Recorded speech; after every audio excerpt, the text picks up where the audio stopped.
সাকিবের মতো গ্রেটরা যখন মাঠে নামে তখন বাইরের সব সমস্যাকে পেছনে ফেলতে পারেন। তাই হয়তো পাকিস্তানের বিপক্ষে দ্বিতীয় ইনিংসে দুর্দান্ত বোলিং করেছেন সাকিব, এমনটাই বলছেন ম্যাচ চলাকালীন সাকিবের সঙ্গে ফোনে কথা বলা বিসিবি পরিচালক নাজমুল আবেদিন ফাহিম। রাওয়ালপিন্ডিতে প্রথম টেস্টে বাংলাদেশের জয়কে দলীয় পারফরমেন্সের ফলও বলছেন তিনি। সেই সাথে মাঠে টাইগারদের পারফরমেন্স দেখে ড্রেসিং রুমের পরিবেশকে খুব ভালো মনে হয়েছে ফাহিমের। পাকিস্তানে গিয়ে ইতিহাস গড়েছে বাংলাদেশ। প্রথমবার পাকিস্তানের সাথে টেস্ট জয়ের কীর্তি গড়েছে টাইগাররা, তাও আবার 10 উইকেটের দাপুটে বিশাল এক জয়, যে জয়ে কৃতিত্ব আছে সবার। সাদমানের ব্যাট হাতে দারুণ শুরু, মুশফিকের শতক, লিটন আর মিরাজের কার্যকারী জোড়া 50, কাকে রেখে কাকে দেবেন কৃতিত্ব। তবে বোলারদের সাফল্যটাও কিন্তু ছোট করে দেখার উপায় নেই। বিশেষ করে দ্বিতীয় ইনিংসে পাকিস্তানকে মাত্র 146 রানে অল আউট করার কারিগরটা তো তারাই। তাই তো এই জয়কে দলীয় সাফল্য বলছেন বিসিবির নতুন পরিচালক Nazmul Abedin Fahim.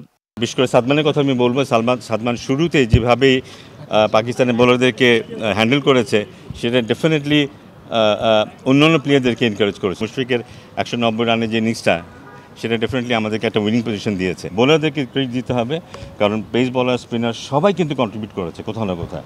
So it's a team effort, যেটার কারণে আমরা কিন্তু জিতেছি। তবে রাওয়ালপিন্ডি টেস্ট যখন ড্রয়ের দিকে যাচ্ছিল তখন শেষ দিনে সাকিব আল হাসান ও মেহেদী হাসান মিরাজের স্পিনে ঘুরে দাঁড়িয়ে জয়ী বেশে মাঠ ছেড়েছে বাংলাদেশ। বেশ কিছুদিন পর বল হাতে সেরা সাকিবকে দেখা গেছে মাঠে, তাও আবার কঠিন সময়ে যখন সাকিবের উপরে ঝুলছে হত্যা মামলার কেস। সাকিবকে তাই গ্রেট ক্রিকেটারের কাতারে দেখছেন তার কোচ ফাহিম।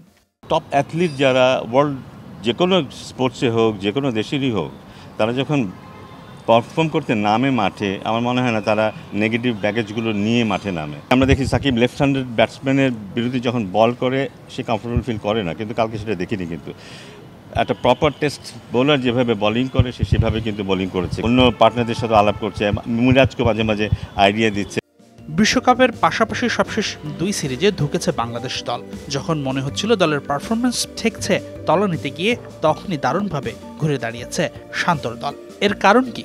সবশেষ সিরিজ আর এই দলের মধ্যে পার্থক্য কি চোখে পড়েছে? আমি যেভাবে দলটাকে খেলতে দেখলাম, আমার মনে হয়েছে ড্রেসিং রুমটা ভালো অবস্থায় আছে। ড্রেসিং রুমটা ভালো অবস্থায় আছে। ড্রেসিং রুম ভালো অবস্থায় রাখার জন্য কোচের একটা ভূমিকা কিন্তু রাখতে হয়। এই টেস্ট ম্যাচে যখন দলটা জিতেছে এবং জেতার মধ্যে যেই ডমিনেশনটা আমরা দেখেছি, সেখানে সবারই ভূমিকা আছে। কিন্তু এখানে সিলেকশন কমিটির চেয়ারম্যান ওখানে ছিলেন, ক্যাপ্টেন বলি বা কোচ বলি, সিনিয়র প্লেয়ার্স বা অল প্লেয়ার্স, সবারই ভূমিকা আছে। সাকিব আল হাসানকে দল থেকে বাদ দেওয়ার জন্য যে উকিল নোটিশ পাঠানো হয়েছে সেটা নাকি এখনো পায়নি বিসিবি। সোমবার ছুটির দিন হওয়ায় আনুষ্ঠানিক বক্তব্য পাওয়া যায়নি। তবে এখন পর্যন্ত সাকিবকে নিয়েই দ্বিতীয় টেস্টের পরিকল্পনা করছে বোর্ড, তা নিশ্চিত।